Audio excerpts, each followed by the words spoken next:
سرکار دو عالم علیہ الصلوۃ والسلام کا واقعہ کتنا پیارا ہے کہ آپ علیہ الصلوۃ والسلام اپنی چچا زاد بہن ام ہانی رضی اللہ تعالیٰ عنہ کے گھر میں سو رہے ہیں عشاء کی نماز پڑھ کے۔ نبوت کا 11واں سال ہے، سرکار دو عالم علیہ السلام آرام فرما رہے ہیں۔ رجب کی 27 تاریخ ہے، یہی شب تھی، آج کی شب۔ اللہ پاک نے جو دن اپنے حبیب کو اپنی زیارت کے لیے عطا فرمایا وہ کتنا مقدس و مکرم ہوا، کوئی عام بات تھوڑی ہوتی۔ اللہ تعالیٰ جل جلالہ کی کتنی حکمتیں ہوگی، 27 رجب کو منتخب کیا، اور اس دن الحمدللہ عاشقان رسول جمع ہو کر اس دن کی یاد مناتے ہیں، دعا کرتے ہیں اللہ ہم اس دن کی یاد منا رہے ہیں، اس دن جو کرم نے حبیب پر کیا اس کا کوئی ذرہ ہم پر بھی عطا فرماتے ہیں۔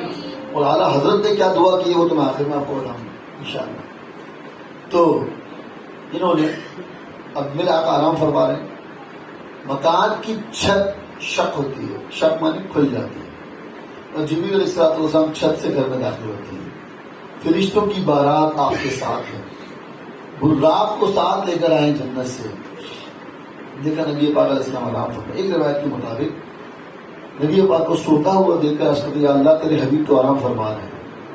ارشاد ہوا جبریل اپنے کافوری ہونٹوں سے ان کے قدم چوملے ہی اڑ جائیں گے۔ اب یہ نبی پاک علیہ الصلوۃ والسلام کے قدموں کو بوسہ دیتے ہیں، پیارے آقا آنکھ کھول دیتے ہیں۔ اب جملے کتنے پیارے ہیں، عرض کرتے ہیں یا رسول اللہ آپ کا رب آپ کی ملاقات کا مشتاق ہے۔ پھر سرکار علیہ الصلوۃ والسلام کو ساتھ لے کر حتیم پاک میں آتے ہیں۔ نبی پاک علیہ الصلوۃ والسلام کو حتیم پاک میں لا کر آپ کی ہنسلی کی ہڈی ہوتی ہے، ٹھیک ہے نا، یہاں سے لے کے ناف تک چیر دیتے ہیں اور دل کو باہر نکالتے ہیں۔ ایک سونے کے پیالے میں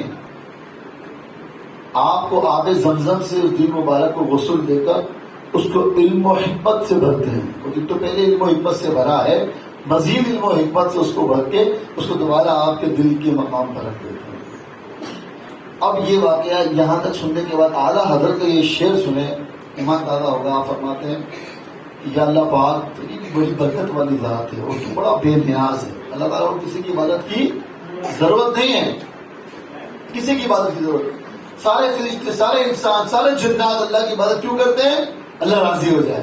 ہم اپنی غرض سے کرتے ہیں، اس کو تھوڑی ضرورت ہے ہماری عبادت۔ اعلیٰ حضرت فرماتے ہیں کہ تبارک اللہ شان تیری تجھی کو زیبا ہے بے نیازی، تبارک اللہ شان تیری تجھی کو زیبا ہے بے نیازی، کہیں وہ جوش لن ترانی، کسے کہا تھا؟ موسیٰ علیہ السلام، لن ترانی تم مجھے نہیں دیکھ سکتے، واقعی نہ دیکھ سکے، یہ چھوڑا ہے۔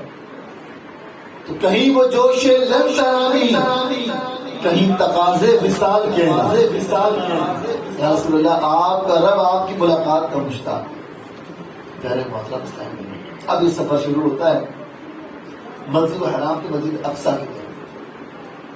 بعض ہمارے بھولے والے جو سنی مسلمان ہیں ان کو بعض لوگ وسوسوں کا شکار کر کے کہتے ہیں کہ جناب یہ واقعہ تو روحانی ہے، جسمانی ہے ہی نہیں۔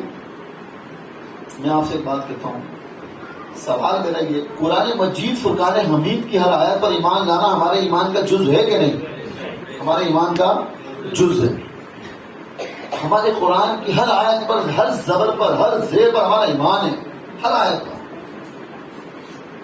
اللہ تبارک و تعالیٰ جل جلالہ نے یہ نہیں کہا، جیسے فرمایا جب اللہ نے اپنی تعریف کروائی تو کہا محبوب آپ کہیے قل هو اللہ احد، قل آپ فرمائیں هو اللہ، وہ اللہ ہے، احد ایک ہے، آپ کہیں، یہ نہیں کہا کہ میں اللہ ہوں میں ایک ہوں۔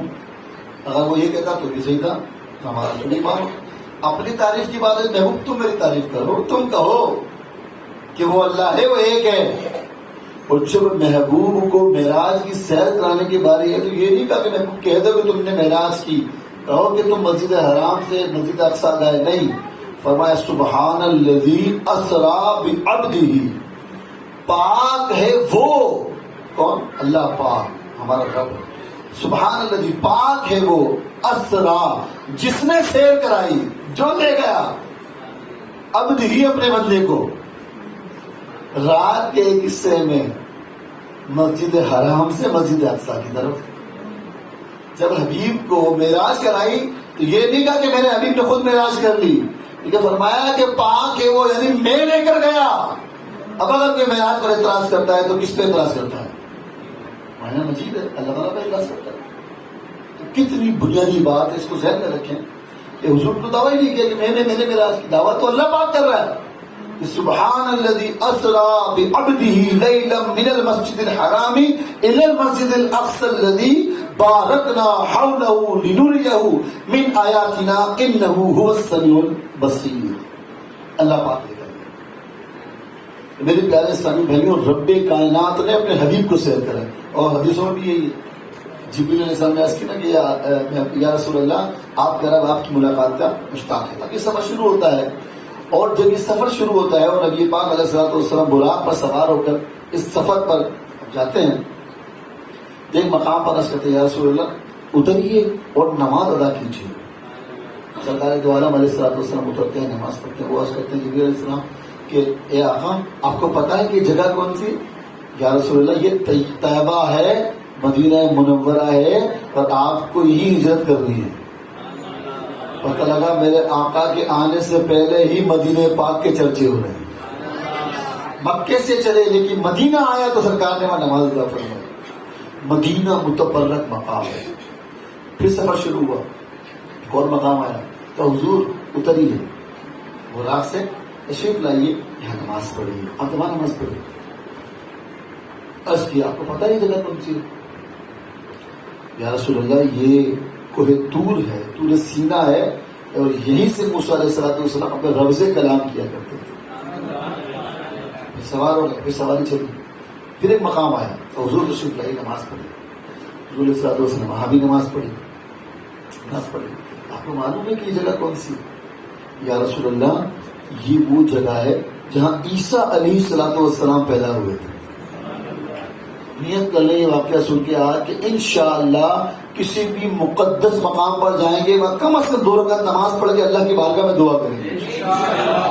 اب سوچیں جہاں عیسیٰ علیہ السلام پیدا ہوئے وہاں میرے آقا امام الانبیاء نماز پڑھ رہے ہیں، تو جہاں امام الانبیاء پیدا ہوئے وہ مقام کتنا بلند و بالا ہوگا، ہے نا؟ بڑی مقدس رات ہے، دعا کریں اللہ تعالیٰ اسی سال ہمیں مکہ دکھائے، اللہ ہمیں رمضان میں مکہ دکھائے، اللہ ہمیں حج پر اسی سال بلا لے۔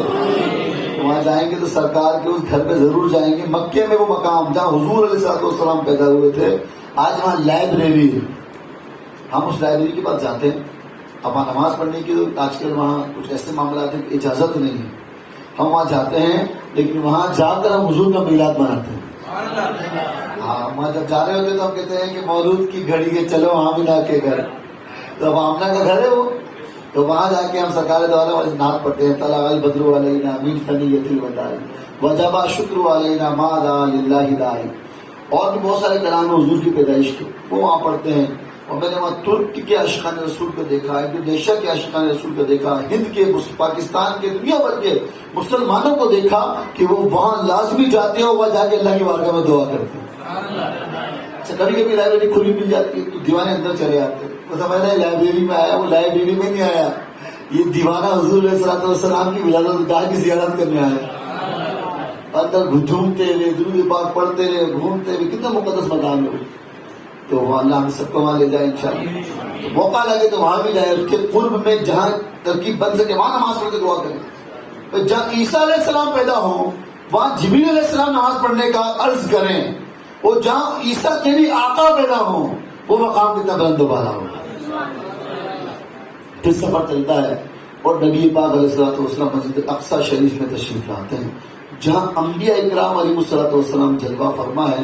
جبریل علیہ السلام نبی پاک کا ہاتھ تھامتے ہیں اور عرض کرتے ہیں آقا آج امامت کے مسئلے پر آپ نے ہی آنا ہے، سارے انبیاء آپ کی ابتدا میں نماز پڑھیں۔ سب بسب کھڑے تھے انبیاء، مصطفیٰ امام ہو گئے، اور سرکار دو عالم علیہ السلام نے وہاں نماز ادا فرمائی۔ پھر یہاں سے آسمان کا سفر شروع ہوتا ہے۔ آسمان کا سفر ایک نور کی سیڑھی پر طے ہوتا ہے، نورانی سیڑھی پر تشریف فرما ہوتے ہیں، اور سرکار دو عالم علیہ السلام کو نورانی سیڑھی پہلے آسمان تک لے جاتی ہے۔ مسجد حرام سے مسجد اقصی تک براق کا سفر ہوتا ہے، میرے آقا پر تشریف لے جاتے ہیں۔ یہاں علماء نے بڑی پیاری بات لکھی، فرمایا یہ مختلف سواریاں جو ہے نا یہ حضور علیہ السلام کے اعزاز و اکرام میں ہے. نبی پاک علیہ السلام نے سفر میں دیکھا کہ میں نے معراج کی رات دیکھا موسیٰ علیہ السلام اپنی قبر میں کھڑے ہو کر نماز پڑھ رہے ہیں. اور جب حضور مسجد اقصیٰ پہنچتے ہیں تو موسیٰ علیہ السلام مسجد اقصیٰ میں ہے. اب ہم آسمانوں کو سیر کرتے ہیں تو اس موسیٰ علیہ السلام آسمانوں پر بھی ہیں. اچھا ابراہیم علیہ السلام 7ویں آسمان پر ہیں, عیسیٰ علیہ السلام 4تھے آسمان پر ہیں, اور یہ سارے مسجد اقصیٰ میں ہیں. حضور سے پہلے آسمانوں پر چلے گئے. یہ سب کیا ہے؟ کہا کہ یہ حضور کا اعزاز و اکرام ہے. حضور کے لیے جنت کی سواری آئی. اس سواری کی نگاہوں میں ایک ایسا روشنی ہے کہ جہاں تک نگاہ جاتی ہے اس سواری کا اگلا قدم وہاں جاتا ہے. براق کا جب چڑھائی آتی ہے تو اس سواری کے آگے کے پاؤں چھوٹے ہو جاتے ہیں, پیچھے کے بڑے ہو جاتے ہیں, تاکہ سوار آرام سے بیٹھا رہے, اس کو تکلیف نہ ہو. جب وہ سواری اترتی ہے تو پیچھے کے پاؤں بڑے ہو جاتے ہیں, آگے کے پاؤں چھوٹے ہو جاتے ہیں, تاکہ سواری کو تکلیف نہ ہو. تو اعزاز و اکرام اللہ پاک نے جو اپنے محبوب کو عطا فرمایا, یہ وہ اعزاز ہے. پہلے آسمان سے 7واں آسمان تک فرشتوں کے کاندھوں پر میرے آقا سوار ہو کے جاتے ہیں. یہ سرکار دو عالم کے اعزاز میں ہے سب کچھ. اللہ نے حضور کو اعزاز و اکرام عطا فرمایا ہے. تو ہم حضور کی عزت اور ناموس کی بات کیوں نہ کریں؟ جسے ان سے محبت نہیں وہ انسان ہی نہیں. اور جو ان سے جتنی زیادہ محبت کرے گا اس کا ایمان اتنا کامل ہوگا. یاد رکھیے گا. صدیق اکبر کے بارے میں جو سنتے ہیں نا خطبے میں جمعے کے دن کہ سید البشر بعد الانبیاء بالتحقیق سیدنا ابو بکر صدیق رضی اللہ تعالیٰ عنہ, سارے انسانوں کے سردار انبیاء کے بعد اگر کوئی ہے تو صدیق اکبر ہے. سارے انسانوں کے سردار انبیاء کے بعد سب سے بڑا مقام انبیاء کے بعد اگر ہے تو وہ صدیق اکبر کا ہے. کیوں؟ وجہ لیکن اس لیے کہ یہ حضور سے سب سے زیادہ محبت کرنے والے ہیں.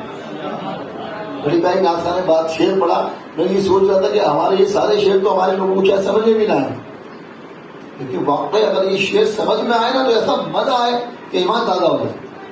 یہ شعر میں پڑھا کہ خلاصہ یہ تھا کہ صدیق بل کے غار میں جا ان پہ دے چکے پر وہ تو کر چکے تھے جب کرنی بشر دی ہے. یاد رکھیے گا نماز فرض ہے, رمضان کا روزہ فرض ہے, زکوٰۃ فرض ہے, یہ ساری چیزیں فرض ہیں, لیکن سب سے زیادہ فرض پتہ ہے کیا ہے؟ بندے کا جان بچانا. اپنی جان کو بچانا سب سے بڑا فرض ہے. صحیح ہے نا؟ اور صدیق اکبر نے کیا کیا؟ ہمارے سور میں اپنی جان ہی دے دی, خود ہی سانپ سے کٹوا لیا. پتا تھا کہ یہ بڑا خطرناک غار ہے, جب بھی تو سارے سوراخ بند کیے تھے, ایک کھلا رہ گیا, کپڑے بھی ختم ہو گئے, تو اپنی ایڑی اس غار پہ رکھ دی, جان دے دی. سانپ نے کاٹا نہیں ہٹایا, آنکھوں سے آنسو نکل پڑے, ایڑی رکھی ہوئی. کیوں روتے ہو؟ رسول اللہ کاٹ لیا ہے. جان تو گئی نا, سانپ نے کاٹ لیا. 5000 فٹ کی بلندی بنے غار سور, 5000 فٹ, اور اپنے کاندھوں پہ حضور کو اٹھا کے چلے گئے صدیق اکبر. تو صدیق بن کے غار میں جاہل پر دے چکے.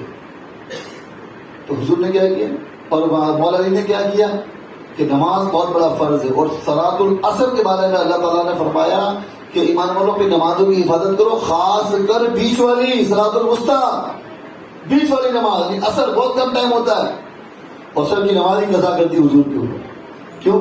کہ حضور علیہ الصلوۃ والسلام کی ان کی گود میں آرام فرمانے, سر مبارک رکھ کر حضور نے اثر پڑھ لی تھی. صدیق علی نے اس اثر پڑھنی تھی. اب کا ان کو جگاتا ہوں تو حضور کے ادب میں خلل آتا ہے, اور اگر نہیں جگاتا ہوں تو میری اثر قضا ہوتی ہے. مولا علی کی اثر معمولی بات ہے. فرماتے ہیں کہ جب تک علی سجدے سر نہیں اٹھاتا جب تک اپنے رب کا دیدار نہ کرے. تو علی کی نمازیں کیسی ہوتی ہیں؟ اس کی نماز دل رو پڑے, بس نماز گئی, قضا ہو گئی. کیوں روتے ہو علی؟ نماز قضا ہو. اے اللہ علی تیری اور تیرے حبیب کی اطاعت میں تھا, سورج کو پھیر دے علی ادا کرے گا. سورج پھر کر آیا, قضا نہیں پڑی, مولا علی نے ادا پڑی. تو اللہ تعالیٰ نے دونوں واقعے کو اشارہ کیا نا کہ ہاں تو نے انہیں جان, ابو بکر صدیق کو جان لوٹا دی, لوہا پہ جان لگایا, فلاں زخم اچھا ہو گیا, سانپ کا اثر زیادہ رہا. تو نے انہیں جان, انہیں پھیر دی نماز, پر وہ تو کر چکے تھے نا جو کرنی بشر کی ہے. وہ دونوں تو کامیاب ہو گئے نا امتحان میں.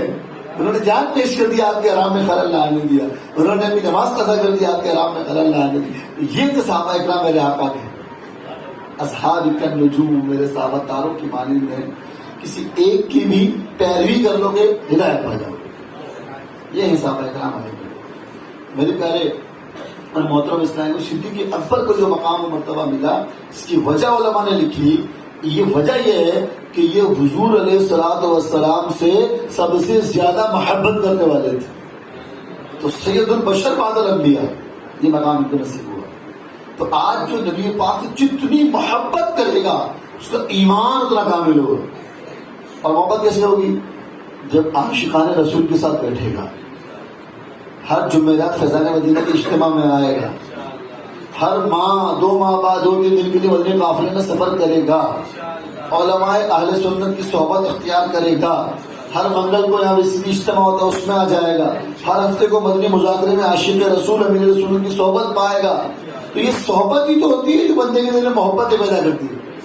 ورنہ کوئی ایکٹرز کا دیوانہ ہے، کوئی اسپورٹس مین کا دیوانہ ہے، کوئی کرکٹر کا دیوانہ ہے، کوئی کسی کا دیوانہ ہے، کوئی کسی کا مستان ہے، اور کوئی سرکار کا دیوانہ ہے. صحبت کی بات، اس صحبت میں بیٹھے گا ویسا ہو جائے. تو اچھوں کی صحبت میں بیٹھے گا تو اچھے ہو جائیں گے انشاءاللہ. تو میری پیارے سے یہ سارے معاملات اعزاز مصطفیٰ کے لیے. سرکار دو عالم صلی اللہ تعالیٰ علیہ وسلم کی مبارک سفر ہوتے ہوتے ایک مقام آتا ہے جسے کہتے ہیں سدرۃ المنتہا. سدرہ عربی میں کہتے ہیں بیری کے درخت کو، اور منتہا کہتے ہیں کسی بھی ایسے مقام کو اس کی انتہا ہی نہیں، انتہا ہو گئی، بس اینڈ ہو گیا. چھٹے آسمان پر سدرۃ المنتہا کی جڑیں ہیں اور 7ویں آسمان کے اوپر اس کی شاخیں ہیں. اتنا بڑا درخت ہے سدرۃ المنتہا. اس مقام پر جا کر جبریل امین علیہ السلام سرکار دو عالم صلی اللہ تعالیٰ علیہ وآلہ وسلم کی بارگاہ میں عرض کرتے کہ یا رسول اللہ علیہ السلام یہ وہ مقام ہے کہ جہاں میری انتہا ہے. اگر اب میں اس ناخن کے پولے کے برابر بھی اس سے آگے جاؤں گا تو میرے پر جل جائیں گے. یا رسول اللہ صلی اللہ تعالیٰ علیہ وسلم اس سے آگے کا مقام اب آپ کا ہے، آپ سبق کیجیے.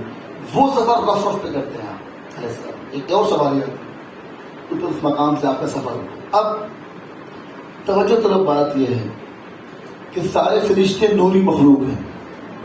اللہ نے فرشتوں کو نور سے پیدا کیا، اللہ نے جنات کو آگ سے پیدا کیا، ہر انسانوں کو مٹی سے پیدا کیا. صحیح. اب سرکار دو عالم علیہ السلام حقیقی نور کے پاس جا رہے ہیں اللہ پاک کی بارگاہ میں. اللہ تعالیٰ نور ہے، اللہ پاک کی بارگاہ میں سرکار علیہ السلام تشریف لے جا رہے ہیں. اب یہ غور کریں کہ جو سارے فرشتوں کے سردار ہیں، جہاں ان کے مقام کی انتہا ہوتی ہے وہاں سے نبی پاک علیہ السلام کے مقام کی ابتدا ہوتی ہے. حضرت جابر رضی اللہ تعالیٰ عنہ جو مروی کہ نبی پاک علیہ السلام نے فرمایا کہ اللہ پاک نے سب سے پہلے اپنے نور سے میرے نور کو پیدا کیا. حضور علیہ الصلوۃ والسلام دونوں صفات کے حامل تھے. آپ نوری بھی ہیں اور بشر بھی ہیں. حضور کے دونوں صفات ہیں، حضور بشر بھی ہیں اور حضور اللہ تعالیٰ کی نوری مخلوق بھی ہے. کیونکہ اللہ تعالیٰ کے حبیب نے فرمایا اللہ نے مجھے اپنے نور سے سب سے پہلے اللہ پاک نے میرے نور کو پیدا کیا.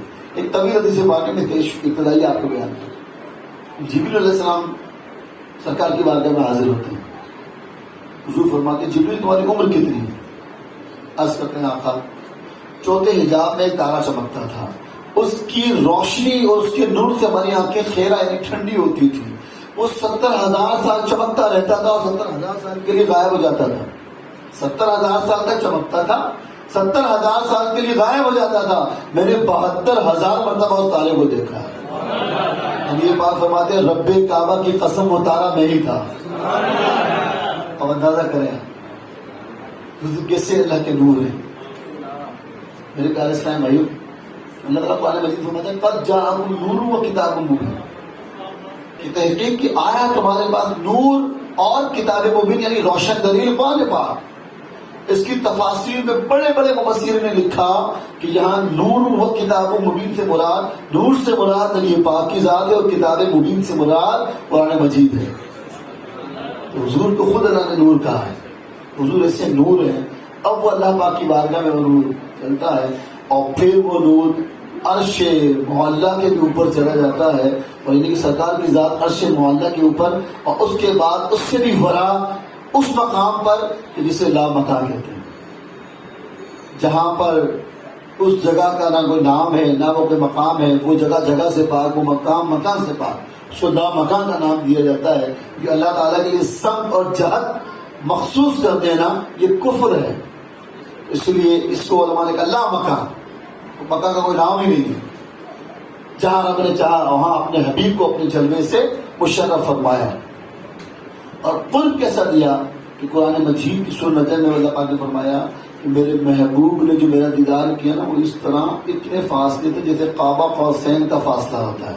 قاب قوسین عربی میں انتہائی قرب کے لیے استعمال ہوتا ہے. جب کسی کو کسی کا بہت قرب ملتا ہے تو لفظ قاب قوسین کا ذکر ہوتا ہے. اس کے معنی ہے جیسے دو ابرو کے درمیان کا فاصلہ یا دو کمانوں کے درمیان کا فاصلہ، یعنی انتہائی قرب میں بلا کر اپنے حبیب کو اپنے جلوے سے مشرف فرمایا. اعلیٰ حضرت رحمٰن نے بڑا پیارا کلام لکھا کہ وہ سرور کشور رسالت جو عرش پر جلوہ گر ہوئے تھے، نئے نرالے طرب کے سامان عرب مہمان کے لیے تھے. خدا ہی دے صبر جانب غم، دکھاؤں کیوں کر تجھے وہ عالم، جب ان کو جھرم جھرم لے کے قدسی جنا جنا بھولا بنا رہے تھے.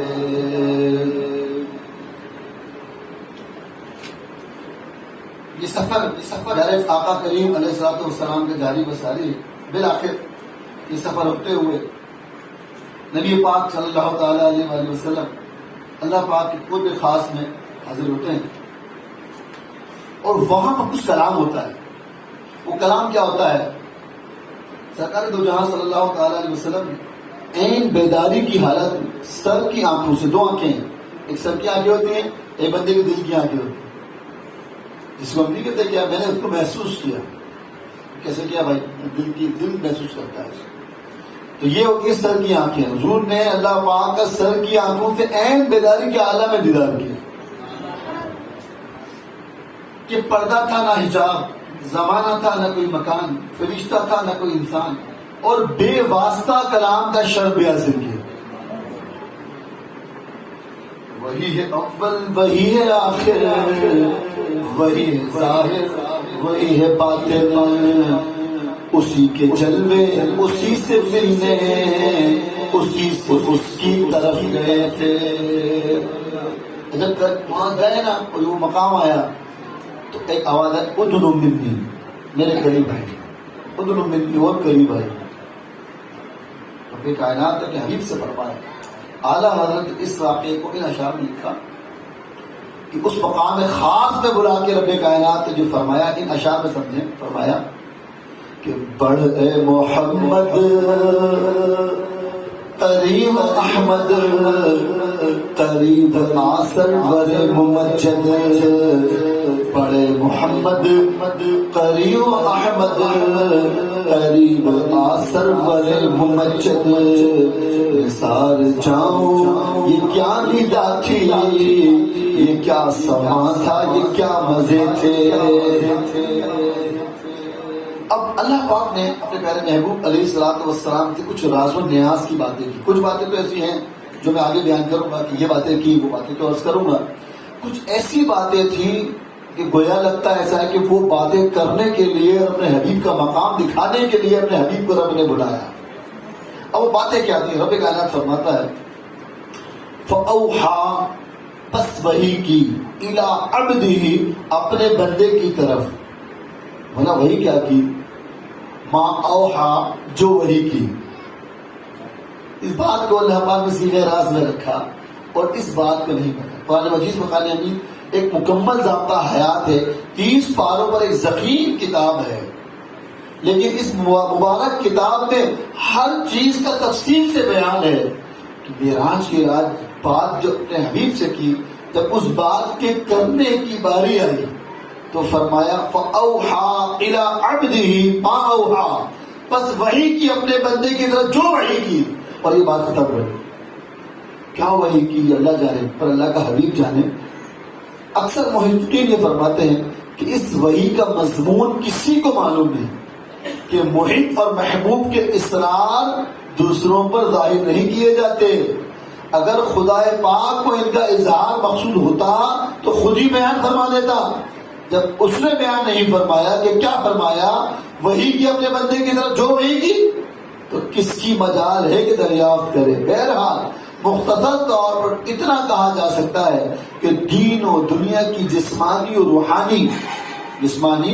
روحانی ظاہری و باطنی نعمتیں اور علوم و معارف جو کچھ بھی اللہ پاک اپنے حبیب علیہ الصلوۃ والسلام کو اپنی حکمت کے مطابق عطا فرمانا چاہتا تھا, وہ سب کچھ عطا فرما دے. البتہ ہر نعمت اور ہر علم و حکمت کا ظہور اپنے اپنے وقت پر ہوا اور ہوتا رہے گا. اب اعلیٰ حضرت علیہ رحمٰن نے جو کلام لکھا نا کہ وہ سرور کشور رسالت جو عرش پر جلوہ گر ہوئے تھے, نئے نرالے طرف کے سامان عرب کے مہمان کے لیے تھے. اعلیٰ حضرت قصیدہ لکھا اور امام اہل سنت نے آخری مقطع میں کتنی پیاری بات کی. جب کوئی کسی سے مانگتا ہے نا, آپ سے بھی کوئی فقیر بھیک مانگے تو پہلے کہتا ہے کہ سخی کی خیر ہو, صحیح اللہ نے بڑا دل دیا ہے آپ کو, بڑی سخی ہو, بڑی سخاوت کرنے والے ہو, اور مجھے بھی اللہ کے نام میں کوئی دے جاؤ. اعلیٰ حضرت سرکار کی بارگاہ میں استغاثہ اتنا پیارا کیا. پہلے حضور کی کچھ القابات بیان کیے اور پھر اس شعر میں یوں یہ عرض کیا جو میں آپ کو پہلے عرض کرتا ہوں, یہ سمجھ کے شعر سننے کے بڑا مزہ آئے گا کہ یا رسول اللہ صلی اللہ علیہ وسلم, معراج کی رات اللہ پاک نے آپ کو اپنی بارگاہ میں بلایا اور بارگاہ میں بلا کر سارا واقعہ معراج تو یہاں بیان ہو گیا. رب نے بھی اعلان کر دیا کہ سبحان الذی اسری بعبدہ, لیکن یا رسول اللہ صلی اللہ تعالی علیہ وسلم وہ جو خاص راز و نیاز کی باتیں آپ کے رب نے آپ سے کی کہ اس وقت آپ کے اور آپ کے رب کے سوا اور کوئی آپ کے درمیان میں نہ تھا, جو خاص قرب عطا ہوا, کعبہ قاسین کی منزلیں طے ہوئی, اور اس کے بعد جو کلام اللہ پاک نے آپ سے کیا, جو خلعتیں, جو حکمتیں, جو نعمتیں, جو رحمتیں اللہ پاک نے آپ کو اس خاص قرب میں عطا کر دی. یا رسول اللہ اس خاص قرب کی نعمتوں سے مجھے بھی کچھ حصہ عطا کر دیجیے. کیا کہتے ہیں اعلیٰ حضرت فرماتے ہیں کہ نبی رحمت شفیع امت رضا اللہ عنایت, نبی رحمت شفیع امت رضا اللہ عنایت, اسے بھی ان خدمتوں سے حصہ جو خاص رحمت کے بانٹے تھے, جو خاص رحمت کی بات. اللہ تعالیٰ خیراتوں سے ہمیں بھی حصہ عطا فرمائے. اس رات اللہ پاک نے اپنے محبوب پر 50 نمازیں فرض فرمائی. محبوب آپ کی امت کو جو میں تحفہ دیتا ہوں یہ ہے کہ تحفہ یہ ہے کہ 50 نمازیں آپ لے کے جائیں. یہ 50 نمازیں جن میں میرے لیے ادا کریں گے اللہ پاک اس سے راضی ہو جائے. باقی بات ہے جب بندے کو 50 نمازیں پڑھنی ہوں تو وہ کام کیا کرے گا, وہ اللہ کی عبادت ہی کرے گا. اور ہمارے پیدائش کا مقصد بھی رب نے ہی بیان فرمایا, وما خلقت الجن والانس الا لیعبدون, کہ ہم نے جن و انس کو پیدا کیا مگر اپنی عبادت کے لیے. الذی خلق الموت والحیات لیبلوکم ایکم احسن عملا, کہ ہم نے موت اور حیات کو پیدا کیا تاکہ جانچے کہ تم میں کون نیک اعمال کرتا ہے. مقصد تو یہی ہے پیدائش کا. مگر موسیٰ علیہ السلام نے عرض کی یا رسول اللہ یہ 50 نہیں پڑھ سکے, آپ کم کریں. نبی پاک علیہ السلام رب کی بارگاہ میں حاضر ہوئے, دوبارہ حاضر بارگاہ ہوئے, اس کی مولا میری امت 50 نہیں. وہ 5 کم کر دیتے ہیں, 45 پڑھ واپس آئے. کیا آپ کیا ہوگا 45 ہو گئی, یہ 45 بھی نہیں پڑھ سکیں گے, آپ کم کرائیے. یہاں تک کہ 9 بار اور جانا ہوا. ایک بات بتائیں, آپ کا کوئی باس ہے اور وہ آپ کو بلائے, ایک بار آپ جاؤ, بات چیت کمپلیٹ ہو جائے, آپ آ دوبارہ جاتے ہوئے کوئی چچاٹ ہوتی ہے یار دوبارہ کہیں جاؤ یار, ابھی تو ہو گیا ہے, ابھی کل یا پرسوں پھر کسی دن دیکھ لیں گے یار, ہو گئی بات. رب سے بڑھ کر تو کوئی معزز ہی نہیں ہے, سب سے بڑی معزز بارگاہ رب کی بارگاہ ہے.